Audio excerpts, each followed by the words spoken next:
Boker Tov.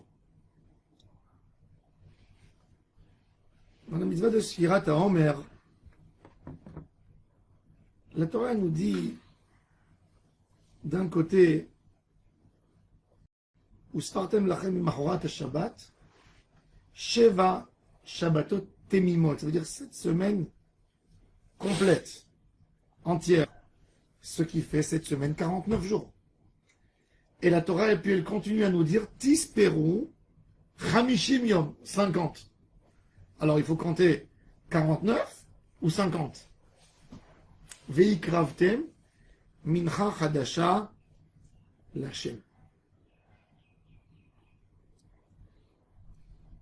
Pourquoi on compte 49 et pas 50 si la Torah elle a mentionné Chamishim Yom? Alors en fait la Torah elle te dit quand c'est le 50e jour, c'est l'entrée de Shavuot. C'est-à-dire, on arrête, on stoppe au 49e, et le jour d'après, c'est Shavuot. D'après la halakha d'ailleurs, on fait Arvit, et on commence à la synagogue que après la sortie des étoiles, pour que ça complète les 50. Et pourtant, on ne le compte pas, il n'est pas mentionné, on ne dit pas Ayom Chamishim Yom Laomer. Mais la Torah pourtant, elle a bien dit. Elle a dit Usfartem lachem mimacharat Shabbat Chamishim Yom. On voit quelque chose d'extraordinaire. Le compte, du fait qu'on compte, c'est qu'on a envie de compléter un chiffre. On a envie de compléter quelque chose. Puisque tu dis aujourd'hui c'est 1, c'est 2, c'est 3, c'est 4, c'est-à-dire que tu veux arriver à un compte final, tu veux obtenir quelque chose. Et de là vient l'idée que tout ce qu'on a n'est pas suffisamment complet. Dans la Kabbalah, même les sphères, elles s'appellent sphères, pour montrer qu'elles ne sont pas complètes. Les sphères s'appellent des sphères. Mispar, c'est une limite. Et on nous dit toujours que ce qui sort du 7, le 8 par exemple, c'est, on rentre dans le monde où il n'y a pas de définition par le chiffre. C'est pour ça que le chiffre 8 représente le Olam Haba. L'Amnatser à la Sheminite, c'est le Olam Haba, il s'appelle Sheminite. Pourquoi pour l'infini? Aussi, c'est une sorte d'infini. C'est quelque chose qui tourne toujours à l'infini. Bon, c'est pas rien que la forme. Cette forme, c'est une forme hindoue. Mais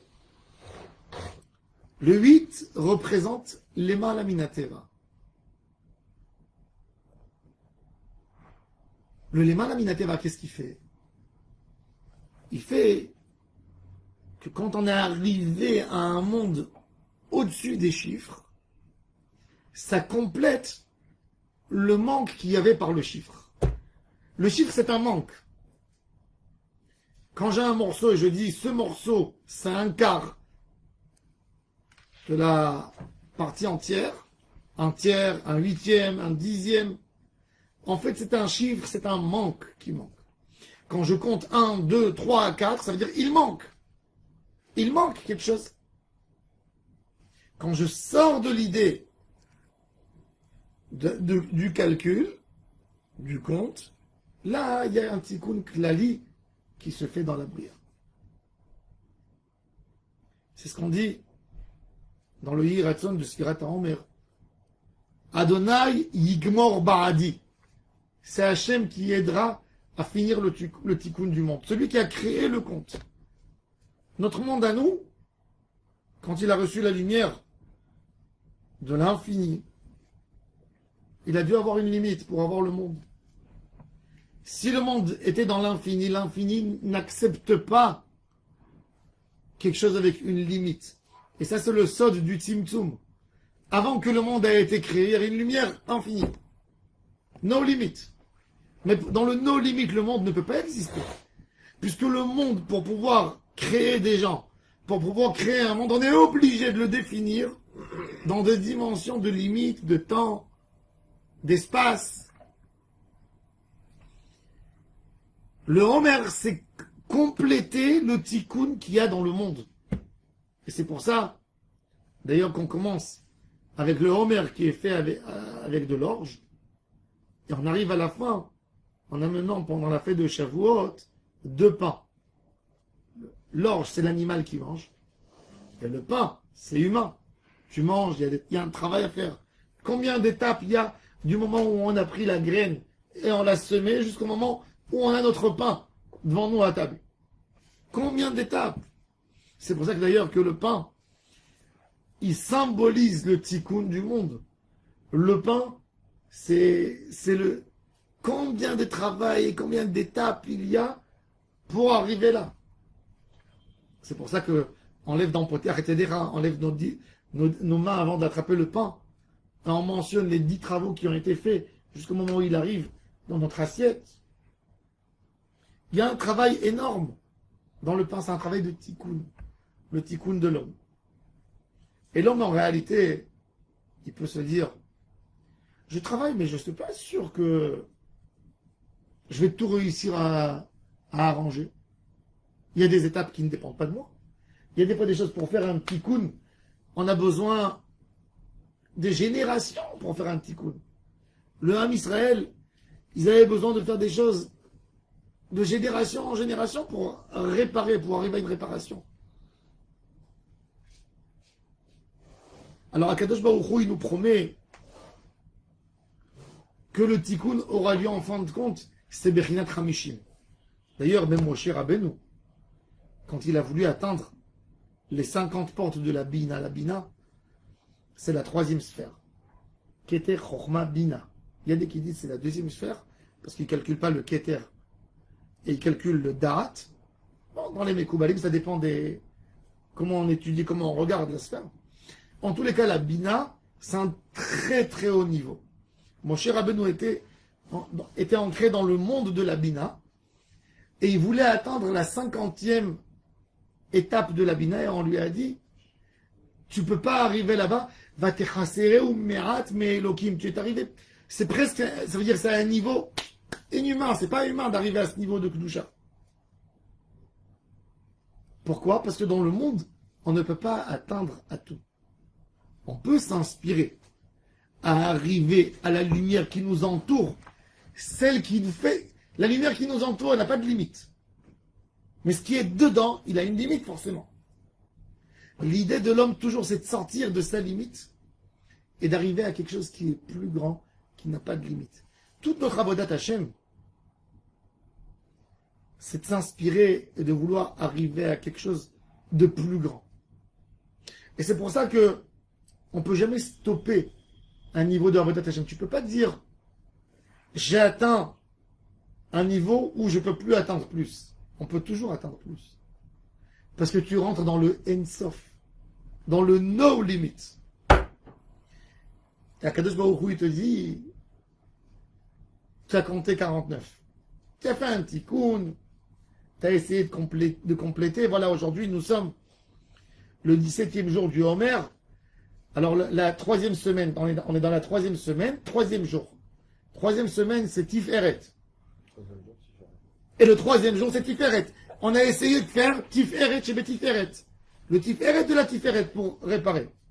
Mais on a des bechinotes dans la Tiferet, c'est des bechinotes qui terminent jamais. On a Chesed de Tiferet de Tiferet. On a Gvura de Tiferet de Tiferet. On a Tiferet de Gvura. Donc, combien je peux compléter? Combien je peux détailler? Combien, à quelle finesse je peux arriver? Il est impossible pratiquement d'arriver jusqu'à la fin du tikkun. On est obligé d'avoir une intervention du haut d'Hachem Yitbarach pour finir le tikkun de l'homme. Et l'homme doit savoir qu'avec tout ce qu'il a fait, ce n'est pas assez encore. Ça, c'est la avodat Hachem. Tout, Akadosh Baruch Hu, il connaît la faiblesse humaine. Il sait que je n'ai pas capable de tout finir. C'est pour ça que je dis, Ekra l'Elohim Elion Leel Gomer Alay, on dit dans la spiritualité. C'est Hachem qui m'aide à compléter le tikkun. Quand toi tu fais de ta part à toi ce que tu as à faire, tu as fait tout ce que Akadosh Baruch Hu a demandé à toi de faire. Tu n'as pas fait le tikkun absolu. L'absolu, c'est qu'Hachem. Même dans le Mishkan, Les mesures des ustensiles, elles sont des moitiés. Amataim bachetzi. Pourquoi? Pour te dire que même le Mishkan, il ne peut pas atteindre le tikkun de tout. Le tikkun de tout, c'est que Akadosh Baruch Hu. Akadosh Baruch Hu, le nom d'Akadosh Baruch Hu, c'est Shalom. C'est pour ça qu'on n'a pas le droit de dire Shalom aux toilettes, on n'a pas le droit de dire Shalom dans le bain, parce que c'est le nom d'Hachem. Shalom, ça veut dire Shlemut. On sait Shalom bimromav. Nous, dans la Hamida, on demande plein de trucs. On fait des tfilotes.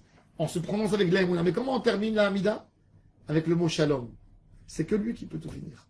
C'est que lui qui peut tout compléter.